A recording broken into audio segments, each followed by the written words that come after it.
Okay, so hello everyone. My name is Patricia. I'm the marketing manager of the Yoga Loft, and as you can see, we have again our beautiful Moraima back on the interview. Thank you. Maybe you remember her from the first interview we did in August 2019. We had a very nice conversation about your experience returning to your home country.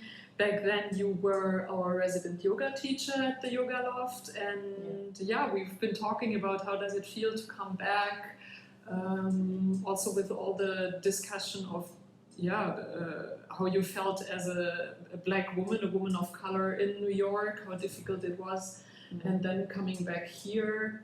We've been talking about where's home, and but how do you feel now compared to August last year? What has changed, and do you think this is now home, or? Yes, home is definitely here. Okay. In Cabarete. In Cabaret. Okay. And throughout the pandemic, I think I haven't had at all any desire to be anywhere else. I felt like this was the perfect place to be, and that things kind of happened naturally. That's for where I am. It took good advantage of the pandemic times. Absolutely. A lot of work, kind of, everyone's dealing with their own level of anxiety, of stress, and dealing with it differently, whether it's the shutdowns, the whole world is shutting down, or the actual virus. But I've been really lucky that I've been healthy and well and more focused than anything. Interesting with the focus. As already mentioned, back then you were our resident yoga teacher, but the plan was you stay a year with us, and that year was almost over in August. So you said, okay, you go back to the US and probably will stay for a year, but sooner or later you want to come back, maybe in a year or so. And then actually you came back. Within 3 months. Within 3 months? Yeah.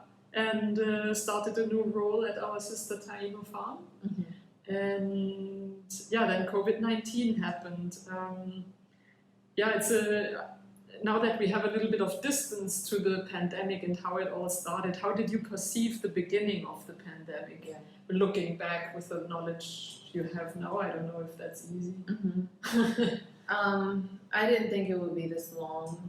I mean, none of us did. None of us did. It focused us to shift or refocus, I think. No, I didn't think it would be this long at all. I expected to be back in the farm within a month or so. But I mean, although what I'm doing every day shifted, I'm still in contact with the farm. We collaborate with them all the time, and if anything, I think I'm more aligned with what I'm supposed to be doing. If that makes sense. And still, I think something we've been discussing previously, also slowing down, which is funny because that was also a topic of the first interview we had. That was the big contrast to especially New York. I think that's why I only lasted 3 months. In New York. I went back to the States. I was in between New York and Boston, and I couldn't handle the lifestyle, the darkness, the pace. I dealt with a lot of anxiety. I've never been someone that had a lot of anxiety or that had symptoms of it. But when I was in Boston, I had an anxiety attack. All new things to me, all within those 3 months. And I thought, well, I'm not sure what I'm doing here. If this isn't the place that feels comfortable or like home. It felt more like I needed to get things done over there and then come back. Back to home. But you pretty soon got really active in the community, for example, with some relief aids for, because there are pandemic food shortages in local communities with low income. What exactly did you do? I think that started pretty soon in the pandemic, right? So when the shutdown happened here, like mid-March, or the second week of March, when the country shut down, we started even before what is now Cabarete Sostenible, which is really cool. But we started just a group of us. We formed a coalition of other NGOs in the area that are active to provide emergency food relief. Right. I mean, it became apparent right away during the first week that this was something that was needed. Okay. Because Cabarete being a region that depends so much on tourism, or that everyone lives pretty much day to day. Okay. It being shut down, people sent home, a lot of places closed. The main source of income for a lot of homes, a lot of families was just completely taken away. Yeah. Yeah. Because mid-March is still kind of high season for us, right? Yeah. For the tourists. And it was a complete extreme because March was a pretty busy month. For the farm, I remember it was supposed to be a really nice month. We had a lot of things booked, a lot of visitors coming in, and then it just kind of had to close. So it went from being really active tourist-wise and work-wise to just complete shutdown. The streets were empty, curfew, mandatory restrictions and all that. So it just became obvious that people needed help. And before it created an even bigger chaos, those of us with the time and the will, I guess, kind of took it upon ourselves to help. Okay. It happened very naturally. There was no hesitation. Yeah. And then you actually made a real non-profit out of it with Cabarete Sostenible. Yeah, to organize it better. Well, to expand in a way. Because we started with delivering emergency food relief to all the barrios of the neighborhoods of Cabarete. I think since April we have delivered more than 2,300 packages. But from our early brainstorming conversations with team members, everyone volunteered. We early on we thought, well, we don't want to be just a charity. We don't want to just give food away because that's not addressing the root problem, which is food insecurity. In Cabarete, that means that the average home doesn't have more than 3 days worth of food. The first shutdown was, I think, 14 days. So a lot of people were nervous about how they were going to feed their family. So we wanted to address that, and we chose doing that with civic agriculture. Okay. Which is basically when a community comes together and organizes the sources of meals, the sources of food. They have an input, they have a say in the way that even businesses are run. So that it matches not only the local needs, but the cultural needs of the area. Okay. Yeah. So how we engage with civic agriculture is a lot of it education. Okay. And then we open a community garden. Okay. Yeah, which is in Kite Beach, very close to the hotel. Yeah. So we work with the landowner to secure that space for a certain time, so that we basically operate a community center, education center, where anyone and everyone is welcome to go in there, grow their own food, participate, learn, and take it back home. Like how, in whatever limited space you have, you can grow your, simple as an herb that you use in your kitchen. Yeah. Aside from all the benefits that there are to working with the earth, especially during the pandemic, where our hours outside were limited, we had to make sure that we were in an open space and there's space and everything. So yeah. Yeah, it has so many layers. I mean, people probably who see that already have heard back home from their urban gardening experience and their communities, but gardening has just so many layers, right? Of course, the mental relief, you can de-stress. It has a lot of psychological positive effects, but also being connected with nature. And being connected to what you're eating. Growing and then ending in your plate is something really kind of magical, rewarding and empowering as well. Yeah. I think that's also a really important thing that you're doing, establishing with the community garden. empowering people to grow their own food.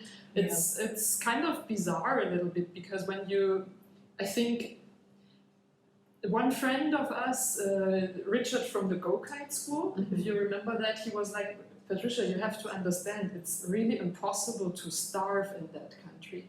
Because there are coconut trees everywhere, you can chop up that coconut, drink it, eat it. There are bananas everywhere, but the reality, I think, is a little bit different, right?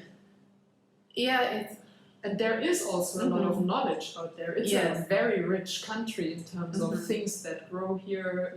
Papayas grow wild. Right. I don't know if you've seen the one that was growing in the Callejon. No. Where the motoconchos are. Okay. So in the Callejon is a neighborhood here in Cabarete. Right where the motoconchos sit, right when you're coming in the corner, there was this big papaya tree. No, actually it was small. And it had like 40 papayas. Wow. And it was growing out of a crack. Yeah. And wow. And people make this joke that it's like this papaya grew out of the piss that the motoconchos were. For a while, people would be like, "Did you see the papaya tree? It has like 40, right in the corner, in the middle of the motorcycle of the road." So it's interesting because you do see coconuts everywhere, plantains everywhere, but this is something that Dominicans have every day. But when it comes to other general staples, most people depend on the supermarket or market. When you're talking about like fruits, yes, there's a frutero, somebody selling fruits in every corner. But other staples and especially vegetables, they depend on the supermarkets, on the colmado, and the colmados all operate with like a credit system. So a lot of people will already owe what they're getting paid or what they're making that day in the colmado. So what's really good is that we can grow pretty much 365 days of the year here because of the climate and because it's really fertile. Or even in the garden, which is right across from the beach, it's really easy, or with care and dedication, to kind of regenerate that land and make it so that you can grow food in a way that's not monoculture. Yeah, because we're not interested in that. We use a lot of permaculture and a lot of sustainable agriculture principles. A lot of it though I'm learning myself, so we're kind of just learning together or relearning because so much of it is ancestral knowledge. And do you have some elders in the volunteer base who still know those things, or do you research everything on your own? We have some experts, a lot of them young, but we do have some older folks. They've actually come into the garden and told us, no, you can do this instead. Okay. And while usually people understand right away, at the garden we have very simple rules, no pesticides, no artificial anything. And once they're aware of that, they're interested in finding other ways. Okay, how do I deal with these pests or whatever, you know, without bringing artificial stuff? And we have neighbors, you know, in the curve, that family that's right before Simon, they used to have the comedor. The comedor was there. Okay. So that family. But people who have stayed with us already probably know Mini Miguel. It's right across the road, and now it's a cafeteria run by the family there, but they pretty much have a homestead. Okay. And I didn't know, but once you go in the back, they're growing all kinds of stuff. Okay. And the grandma that lives there, she's very knowledgeable. They watch out the garden for us. They help us. One of our youngest volunteers is one of the sons there. Okay. He's like 12 or something. He's Okay. always active in the garden.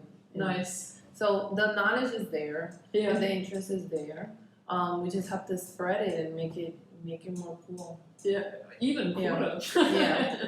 But you also have to remember that, since when does the community garden exist? It's a couple of months, right? Yeah. It's the first of its kind here, I guess. Yeah. And it's a public space, so anybody is welcome to it. Everything is volunteer. Everything there is all donation based or, efforts and time of the volunteers. Okay, great. Yeah, but really interesting to see how it works in the local community because I mean, we live on an island here, so it's really hard to order stuff on Amazon. That's just not happening here that much. And people are really, how do you call that, ingenious when they are inventive? Yeah, inventive or innovative. Resourceful. Yeah. So it's a nice outlet for them to do something useful, empowering. Yeah. We commissioned a local young entrepreneur. He made us a huge container made out of over 400 plastic bottles. Okay. With metal. I forgot what it's called. I can show you a picture. And then maybe is it kind of metal rods keeping it together? Or? Yeah. Okay. And it's basically a zafacón, like a container. Yeah. And then everyone is welcome on Sundays, I think from 2 to 3, to bring in their reusable or their plastic water bottles or bottles, so that we use them to make semilleros, to make seed pots. To make seed pots. Okay. So he came up to us with that idea. Okay. Because people were kind of dumping a lot of their plastic bottles for us to use, and I wanted something. I didn't want to buy another like plastic trash can. Yeah. So we knew that he does some artisanal stuff with plastic and upcycling. So we worked together to like create it. Okay. Let me see if I find a picture to show you. That would be cool. It's at the garden. But that kind of stuff, we're really happy and we want to encourage. Like if you have an idea like that, that's recycling, that's sustainable, bring it to us and we'll see if we can. What we can do with it. Yeah. Oh, this is what it looks like. Okay. And people just come there and can we see that if I put it here in the Yeah. So people just can dump their reusable containers. Yeah. Okay. Yeah. It's easier, so you can see like it. They're all in a row. Yeah. And it's really sturdy, really difficult even during a storm for it to move. So people just dump their things there. And it's pretty big. Nice. Yeah.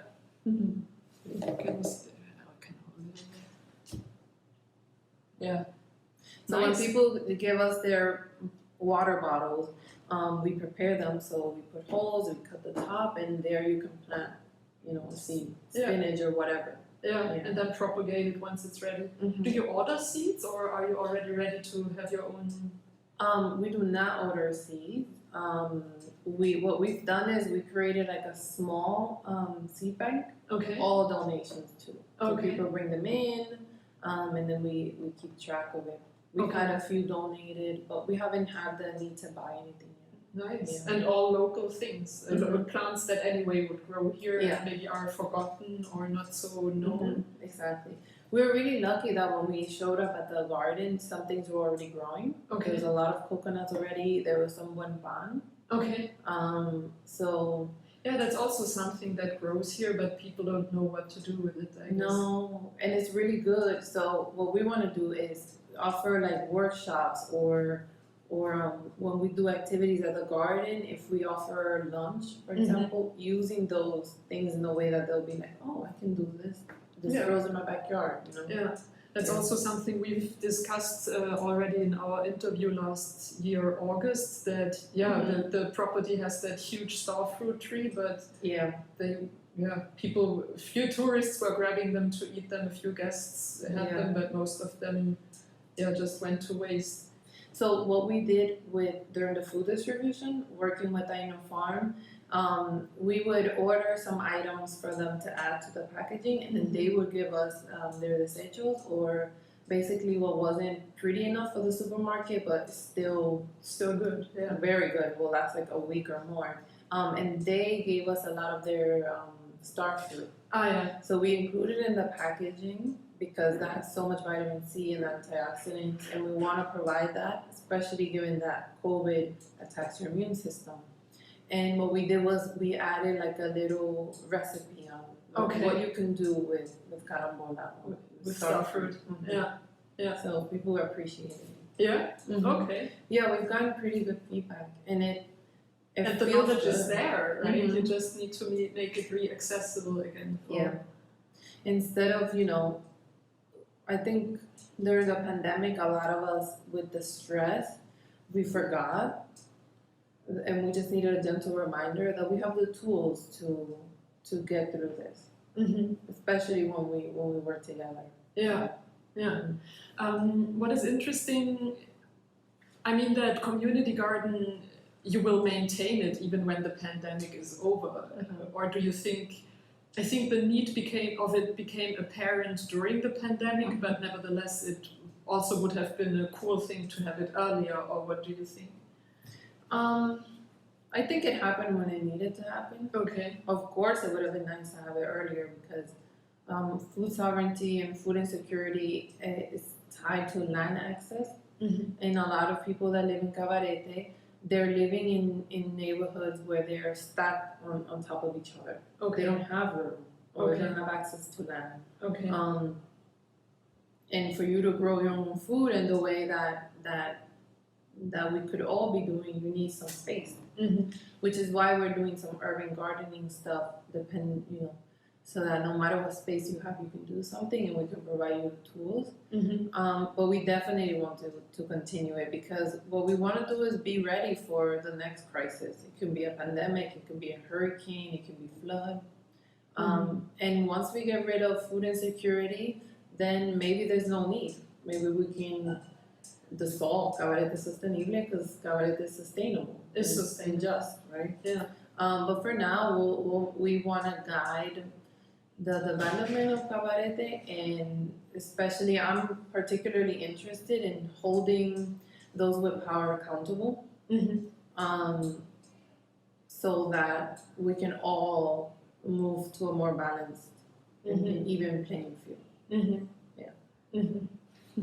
That's a good plan. It's a lot. It's going. It's going. Yeah. So that's also another branch of. Is this a you thing or a Cabarete Sostenible thing?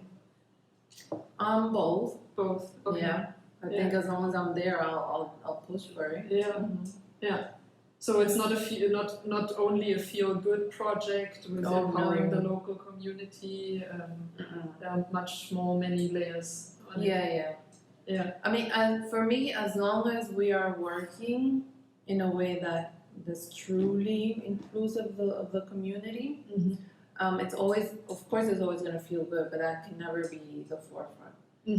One of the things that we tell our volunteers is we're not saviors, no matter who you are. If you're living next door to the person that you're handing food, you're not a savior. Or if you're an expat, getting involved in the garden, you're not a savior. We're active participants so that we can all grow together. So, sure, that's a side effect. It feels good. You feel fulfilled, but that's not the the you thing can't be the main reason to do that. That's a good way of explaining it. I think it's also really cool that you make it clear and put it out there. That this is what we are and this is what we are not. Yeah.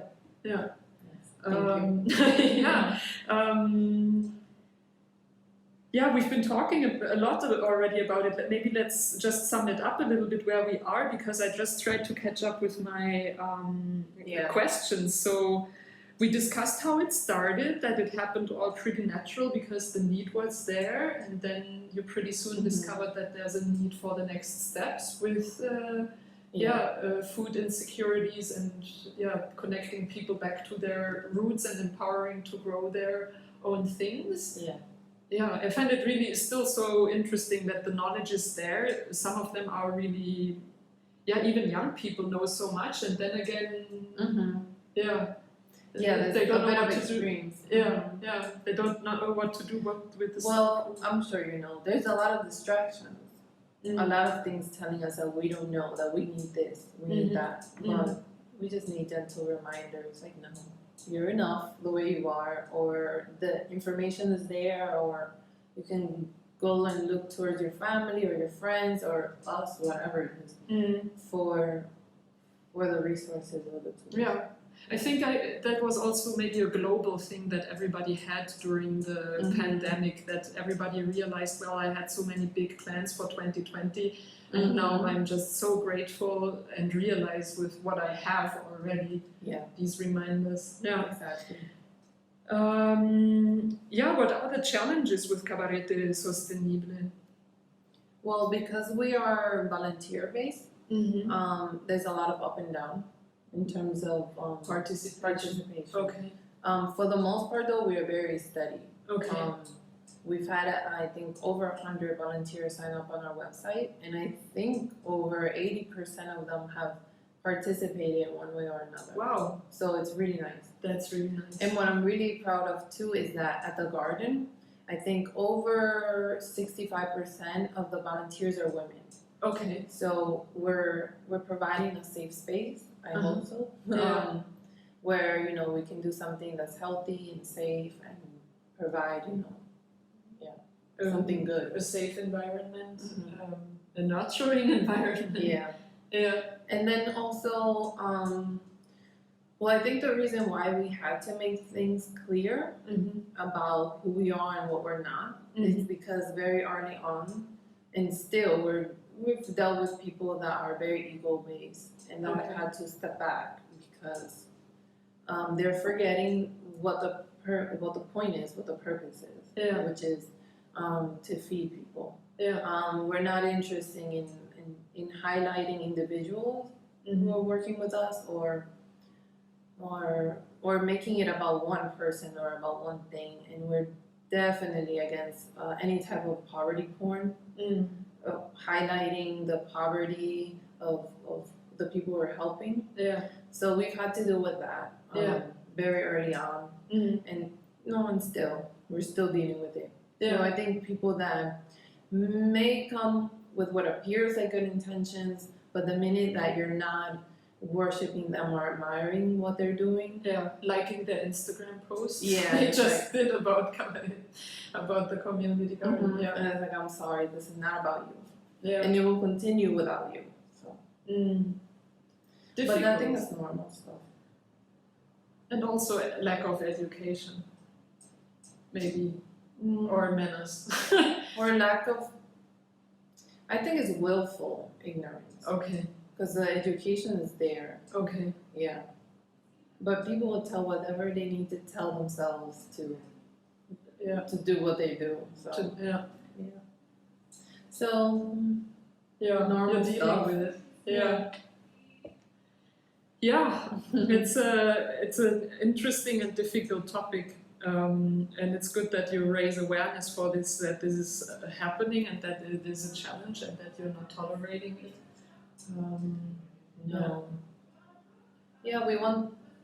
It's all delicate things. And Cabaret is very strange because it has so many expats, and everywhere you go, you're going to be, if you're a tourist or if you're an expat, things are in English or in your other language, more so than for the people that live here. But because we're trying to attend a demographic that's underserved, the priority cannot be those that have always been overrepresented. If that makes sense. We welcome participation of anyone, but with certain mutual agreements. When you're volunteering, you're volunteering. Yeah, exactly.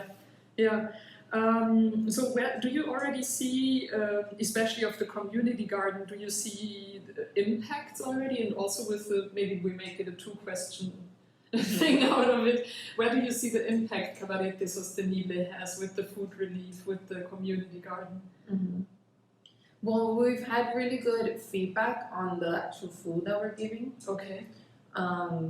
And whenever we do food packaging or food distribution, we have even more volunteers of the communities helping and joining us. Okay. So that's really good.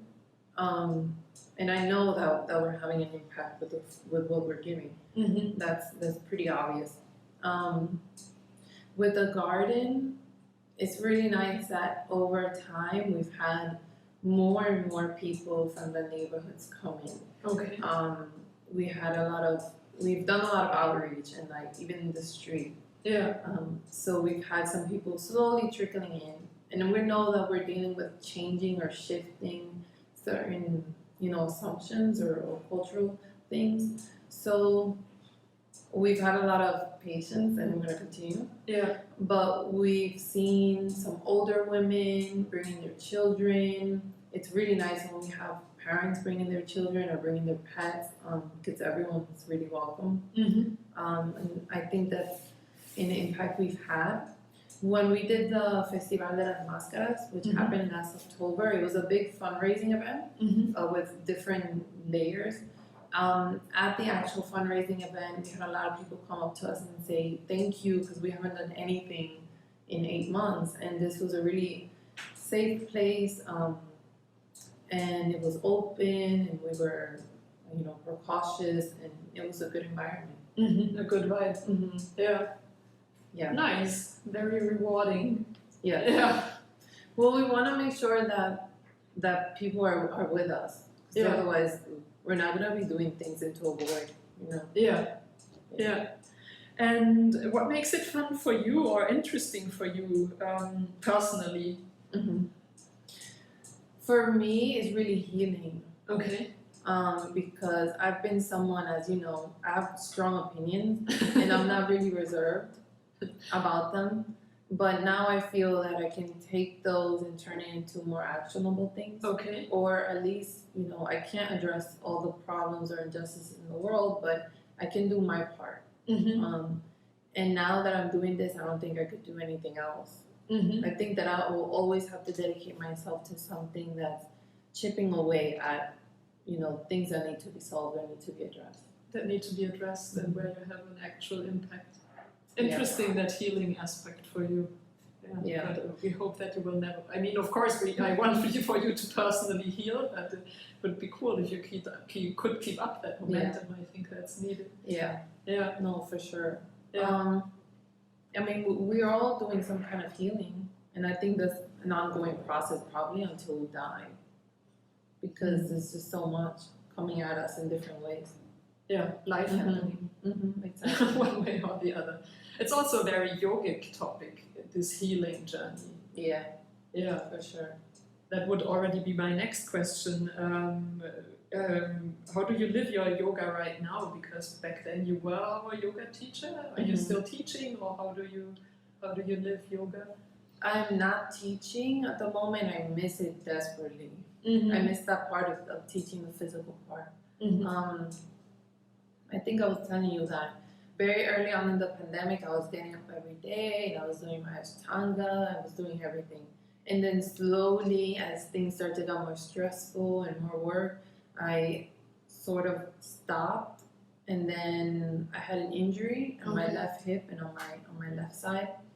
And for a while, I was even scared to get on my mat. Because I would do certain positions and it would just hurt, and I didn't know what was going on. Yeah. And then with it being a pandemic, I didn't want to go to a hospital or to a doctor. I didn't want to step into that. And I'm still learning how to even navigate the health world here in the island. So I just didn't want to go to a doctor and then tell me it's just a muscle thing or whatever. I didn't want to put myself at risk for that. But now, in the last few weeks, I've been slowly going back to it. So I've been doing some more meditation during the pandemic. I did a silent meditation retreat, which was very intense.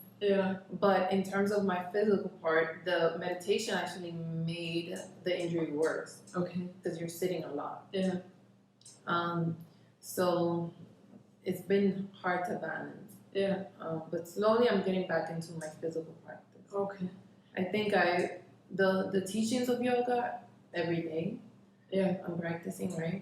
And I hope that I'm putting them into the work that we're doing with Cabarete Sostenible. Some community classes. Or just, general philosophy or Interesting. Are there any next steps planned for Cabarete Sostenible? There's a lot. Still grinding, still working, still developing the garden, and then we're soon going to develop a community farm, Okay. which is going to be past the caves of Cabarete in what is the National Reserve. Mm-hmm. Yeah, we were approached by the landowner. They have a foundation that they work with in Haiti, Okay. and they were excited about what we're doing, and they wanna work with us. So Okay. we want to grow food there for any emergency. Okay. So Big project. When's It's that huge. going to start? we started the like early designs of it, Okay. and gathering volunteers and all that, and we have some things planned. So, Okay. but yeah, we're all volunteers. Well, at this point, not myself. So we like it's a slower than we think it would be, but at the same time, we've done a lot Yeah. during the last few months. Yeah. So, Yeah. we have some cool projects coming. Nice. Mm-hmm. Yeah. Yeah, I think I'm already at the end of my questions, Moraima. Is there anything you would like to add? Did I forget something? No, I think that's all. Yeah. Thank you for having me. Thank you so much, Moraima. Yeah, It's really okay. nice to catch up. Yeah, thank you so much. Thank you for sharing this. And yeah, if people want to find out more about Cabarete Sostenible, where should we send them to? Cabaretesostenible.org. .org Yeah. is you have a Yes. website and there everything is explained. Yes, exactly. Okay, And they can follow us on Instagram, Facebook, all that jazz. Mhm. Okay, Mhm. yeah, okay. Thank you so much, Moraima. Thank you. Thank you. A pleasure.